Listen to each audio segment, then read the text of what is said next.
Grande es nuestro Dios, un Dios que tiene un pueblo especial. ¿Quieres conocer a ese pueblo especial? Quédate con nosotros y estudia y abre la palabra de Dios.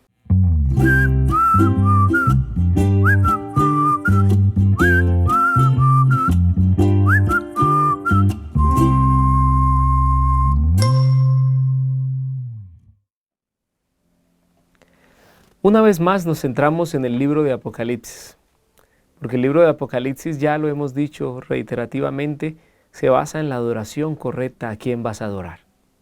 Es imposible que seamos neutros, si tú lo sabes. No puede ser neutro, siempre hay una posición. Ahora continuamos con algo interesante, porque la Biblia habla de dos mujeres en el libro de Apocalipsis. Parece que hay una buena y parece que hay una mala. Ahora, ¿qué mujer es? ¿Cómo se manifiesta? Es lo que necesitamos aprender. Y para eso debes entender que hay algunos simbolismos que la Biblia utiliza. La mujer, Babilonia, otros más. Pero hoy nos vamos a centrar en la mujer y vamos a alcanzar a tocar algunos aspectos de Babilonia. Acompáñame a la Biblia, por favor. Apocalipsis 17:14. Mira lo que dice Apocalipsis 17:14. Pelearán contra el Cordero, y el Cordero los vencerá, porque es Señor de señores y Rey de reyes, y los que están con él son llamados elegidos y fieles.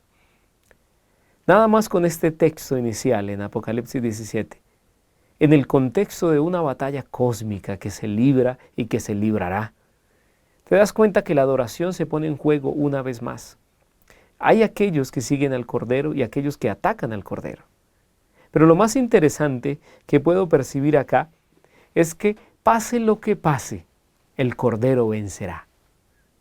Tú debes decidir estar del lado del Cordero. Debes tomar la decisión correcta. ¿Sabes cuántos casos de personas he visto que seguían a otro movimiento o a otra filosofía de vida y hoy en día siguen a Dios? Vidas destrozadas, sin esperanza. Pero un día abrieron los ojos ante el llamado de Dios y llegaron a ser parte de un pueblo nuevo, un pueblo real. Te lo digo porque al final del versículo dice que los que siguen al Cordero son los elegidos de Dios. Estoy seguro de que tú has sido llamado por Dios. Toma la decisión para ser elegido, porque del lado del Cordero venceremos. Cuéntanos, ¿qué situación está tan difícil hoy en tu vida? ¿Qué situación está tan compleja, tan dura? El Cordero vencerá por nosotros y no solo lo hará en Apocalipsis, lo hace hoy y lo hará todos los días por ti. Ahora, en el libro de Apocalipsis se presentan dos mujeres y una vez más tenemos dos lados, un lado correcto y un lado incorrecto. Permíteme que vuelva y te reitere esto, porque es necesario hacerlo. Nunca hay un lado intermedio y a veces nos es difícil como seres humanos tratar de tomar un lado porque nos equivocamos, porque fallamos. A veces vamos como en el camino intermedio con un pie allí y con otro pie allá. Y yo sé porque tú y yo hemos vivido situaciones difíciles. Nuestra fe ha sido probada, nuestros principios. Nuestros gustos a veces son muy poderosos. Hemos caído bajo, nos hemos arrastrado. Y tomar un bando es difícil. Pero tú y yo podemos salir adelante si nos hacemos en el lado correcto. Y aunque hoy parece que no vences, aunque hoy parece que fracasas, hay alguien que camina con nosotros y que lucha con nosotros. Apocalipsis quiere que estemos claros de qué lado vamos a estar. Quiere advertirte para que tomes el lado correcto. Pero hay algo que es difícil y es que decidir ese lado no es algo del futuro en la profecía. Decidir el lado del que estamos comienza hoy. Tú me puedes mirar ahora y decirme, pastor, yo fallé hoy, caí hoy.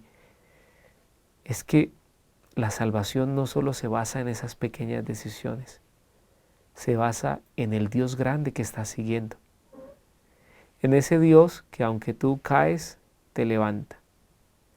Y hoy puede ser que hayas caído, pero tal vez estás formando un carácter fuerte con Dios. Dios te está llamando, tú lo estás viendo, sigues luchando. yo quiero decirte que eso que estás haciendo forma hoy tu decisión para el futuro.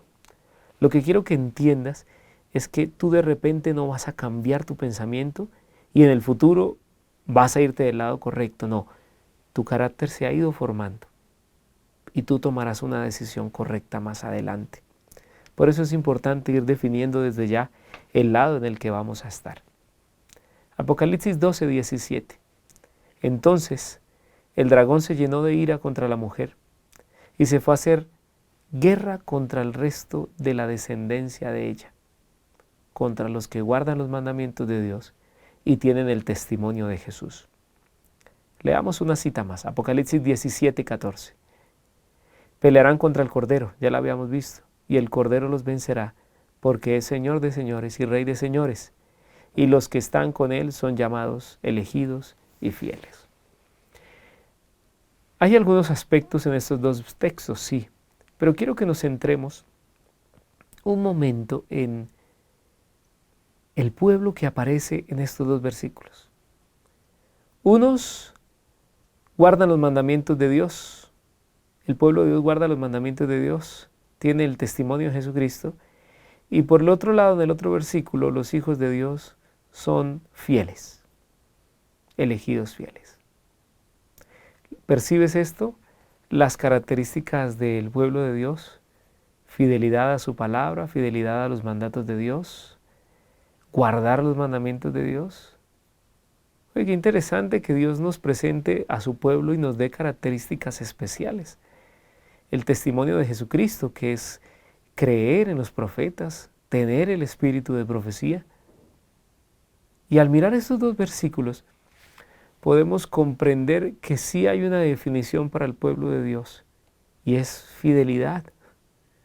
Y lo habíamos visto hace unos días, Dios como creador, reconocer el sábado y guardarlo porque somos fieles a Dios, tener un Dios poderoso, guardar sus mandamientos, sus normas, una vez más adoración a quien es fiel con nosotros, serle fiel al correcto. Interesante que Apocalipsis nos presente al pueblo de Dios con esas características. Así que Apocalipsis se enfoca o enfatiza en este momento, en los textos que hemos leído, en que hay un pueblo de Dios. Y lo hay, y lo hay. Yo quiero que tú te preguntes en qué pueblo estás. ¿En qué lado estás? Yo creo que tú te preguntes a ti mismo si te estás preparando para esos momentos. Si tú en realidad asimilas que solo hay dos lados y que hay un pueblo de Dios y hay un pueblo que no es el pueblo de Dios. Ahora, yo no estoy hablando de una iglesia en general, que yo te diga esta iglesia es buena, esta iglesia es mala, no. Te estoy hablando de un pueblo de Dios, de una batalla cósmica, donde tú debes tomar un lado correcto de serle fiel a Dios y guardar sus mandamientos. Y sabes que este pueblo no es cualquier pueblo, no es cualquier pueblo.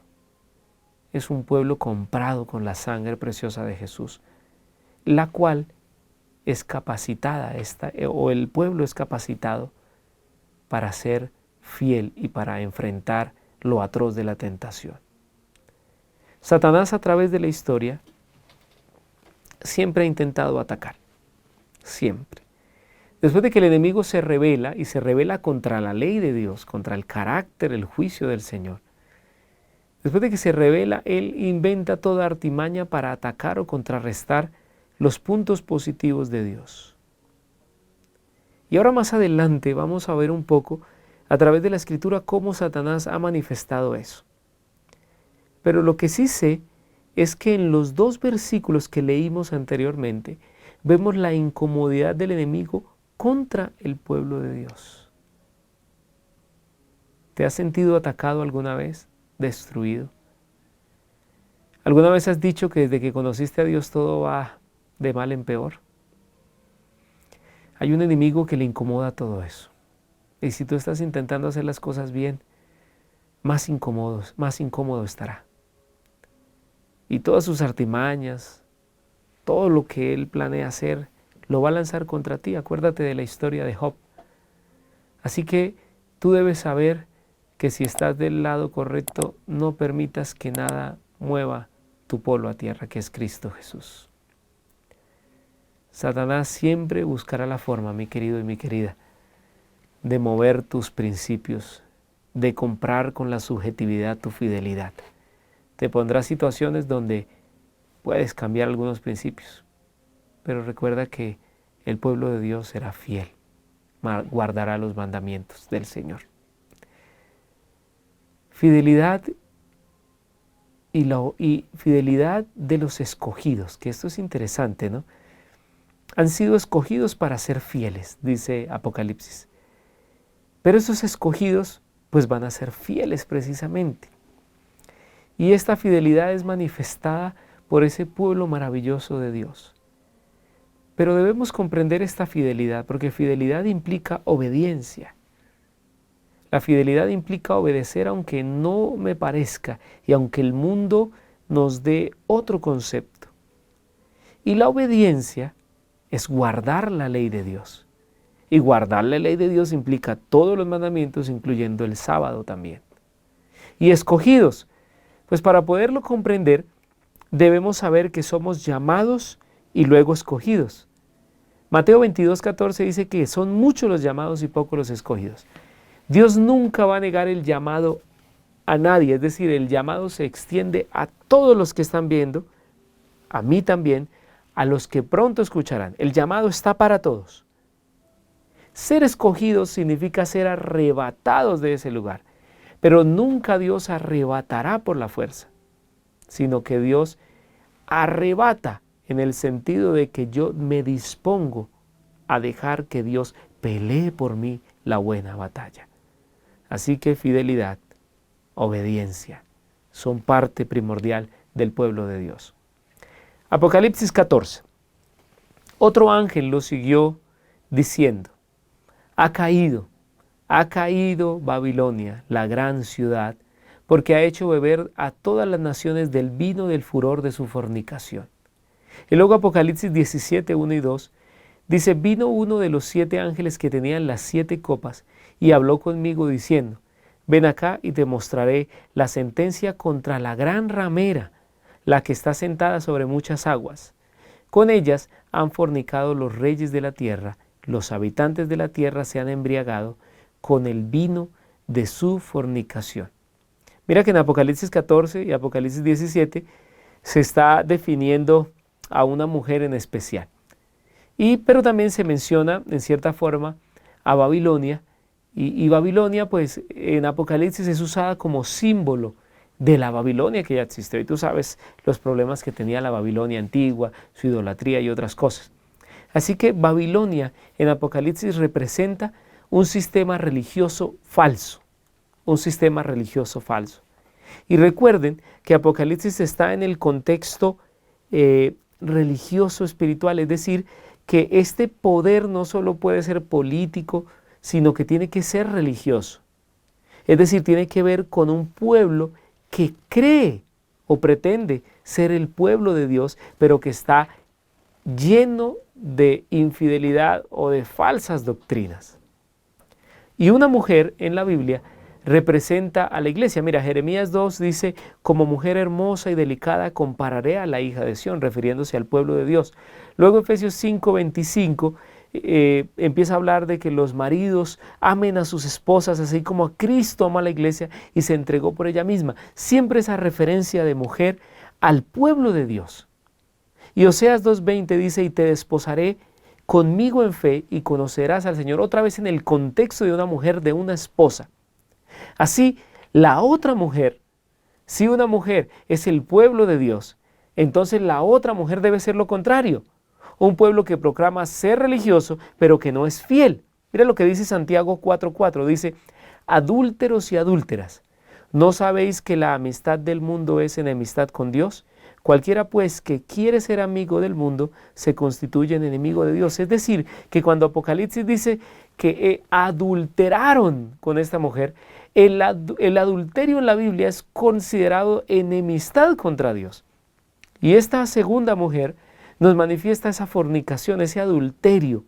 Y mira, Ezequiel 16:32 dice: sino como mujer adúltera que en lugar de su marido recibe ajenos. Es decir, que una vez más la Biblia presenta a un pueblo infiel o adúltero representado a través de esta figura de una mujer infiel.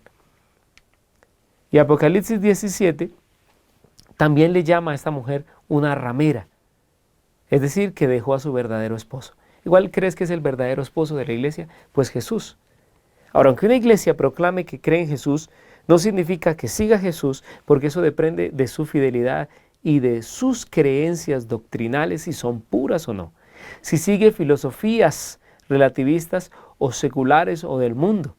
Entonces, al decirse que esta mujer es una ramera, es decir, este pueblo es una ramera, significa que ha dejado a su verdadero esposo para irse a probar otra clase de doctrinas o de conocimientos. Y miremos las características de esta mujer.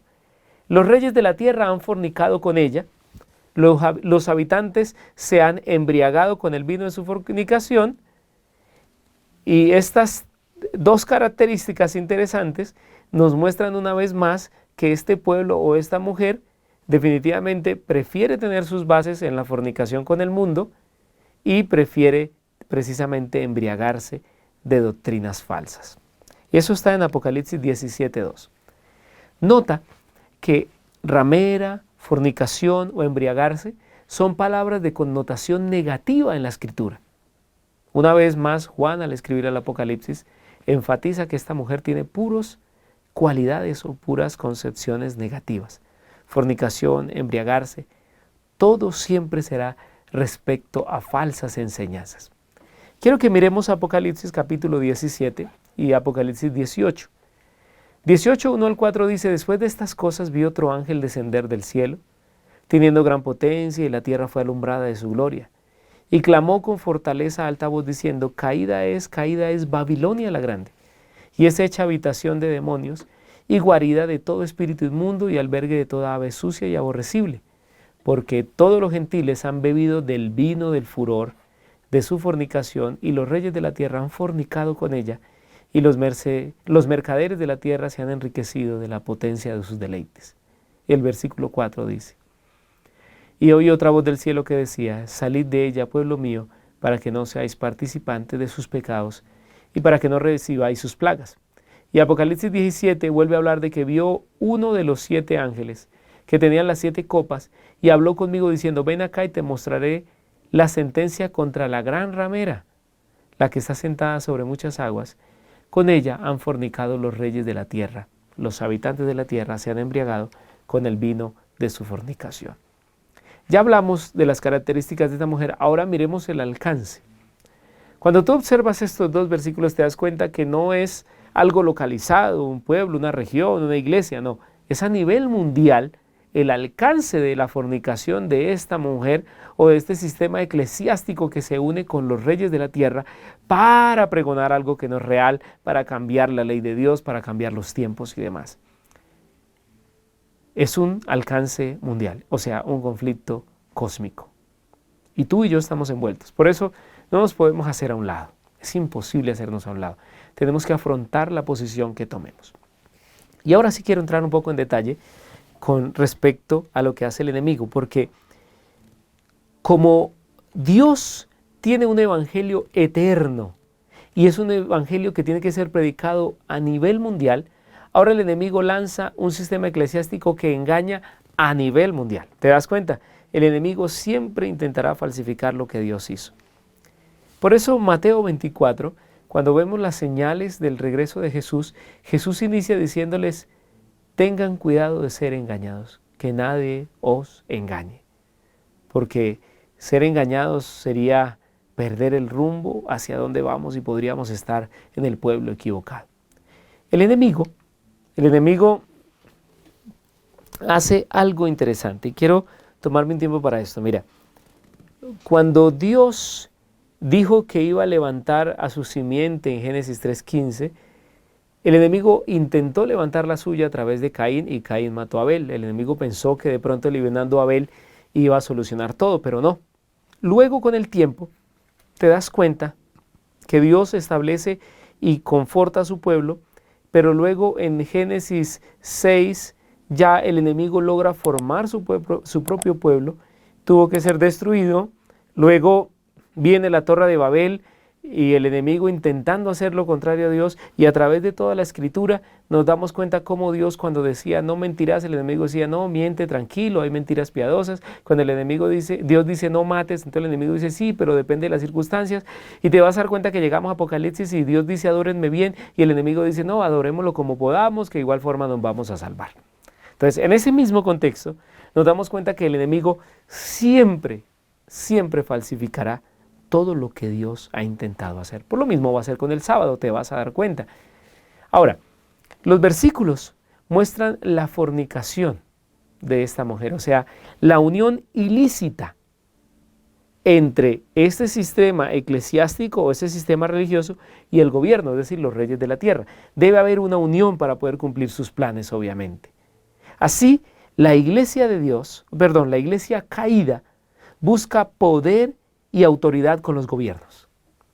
Es decir, que la iglesia falsa se justifica en las creencias, en las doctrinas, en los pensamientos de los gobiernos y del mundo, mientras que la otra mujer, el pueblo de Dios, busca y tiene su autoridad en Cristo. ¿Te das cuenta de esa diferencia tan grande? Es impresionante esta diferencia.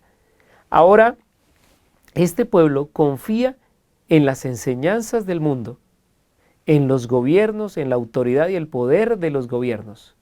Pero el pueblo de Dios se basa en la palabra de Dios, en la autoridad de Dios, en el Cordero de Dios. Más adelante, luego se embriagan. Y en la Biblia se pide que tengamos cuidado de mirar el licor cuando rojea, es decir, no embriagarte. Por este lado, embriagarse significa llenarse de doctrinas falsas, no tener una percepción correcta de lo que es la Escritura, por tener filosofías mundanales o tradiciones de hombres para poder interpretar las Escrituras. Pero, por el otro lado, en la Biblia se habla de la uva y del jugo de la vid, y tiene que ver mucho con Cristo. Es más, en la cena del Señor, en Lucas 22:20 dice que Él tomó y les dio el vaso después de que hubo cenado y diciendo, miren, este es el vaso del Nuevo Testamento, el nuevo pacto, dice, en mi sangre, que por vosotros es derramada. Es decir, nos recuerda la sangre preciosa de Jesús derramada. Pero una vez más vemos cómo el vino fermentado es precisamente las falsas doctrinas, alejarnos de esa redención en Cristo, que es lo que hace esta mujer en la Escritura. Y luego hay algo interesante, y es que viene el llamado final. Y con esto quiero que concluyamos el estudio de hoy. Apocalipsis 18:4 dice, salid de ella, pueblo mío, para que no seáis partícipes de estas plagas. A ver, Dios nos llama para salir, ¿cierto? Porque sabe que si no nos aferramos a Él podemos ser engañados. Tal vez hoy tú dirás, ¿y cómo huyo del mundo? No, no es huir del mundo como tal, es huir de las falsas enseñanzas. Cuando llegue el fin del tiempo, habrá un momento para huir de esos lugares que están permeados por eso, pero por ahora tú tienes que huir espiritualmente, doctrinalmente, de todas esas enseñanzas. Tanto así que esta mujer en Apocalipsis 17, versículos 4 al 6, se dice que tenía en su frente escrito el nombre de Babilonia la Grande. Y recuerda que Dios pondrá en nuestra mano y en nuestra frente su sello, o sea, su nombre. Nota cómo el enemigo vuelve a falsificar esto en la otra mujer. Y Babilonia es símbolo de confusión, mi querido y mi querida. Sal de esa confusión. ¿Te acuerdas cómo inició en la Torre de Babel y cómo Dios tuvo que bajar a descender para confundirlos? Así de igual forma hoy el mundo pretende controlar a Dios, pretende entender a Dios, en vez de serle fiel, confiar y avanzar con Dios. Así que este sistema, mi querido, mi querida, depende de todo lo humano, ideas, tradiciones humanas, pero tú vas a depender de las ideas y los preceptos de Dios. Cuando tú vas a Jeremías 50, versículo 33 al 38, te vas a dar cuenta que Babilonia tenía algo dentro de sus problemas y era su idolatría. Por eso hoy debes definir a quién vas a adorar una vez más y salir de la confusión y centrarte en las doctrinas puras de la Escritura. Es difícil seguir a Dios, pareciera serlo, pero si tú te inclinas ante Él, yo te prometo que encontrarás respuesta. Por favor, permite que Dios te ayude a tomar una decisión correcta. Bueno, fue un placer estudiar contigo la Escritura. Recuerda suscribirte a BioChannel, compartirlo. Recuerda que estos mensajes son de vital importancia. Somos parte del pueblo del fin y nosotros debemos predicar este evangelio. Envíalo, compártelo, no dejes que nadie se lo pierda. Dios te bendiga.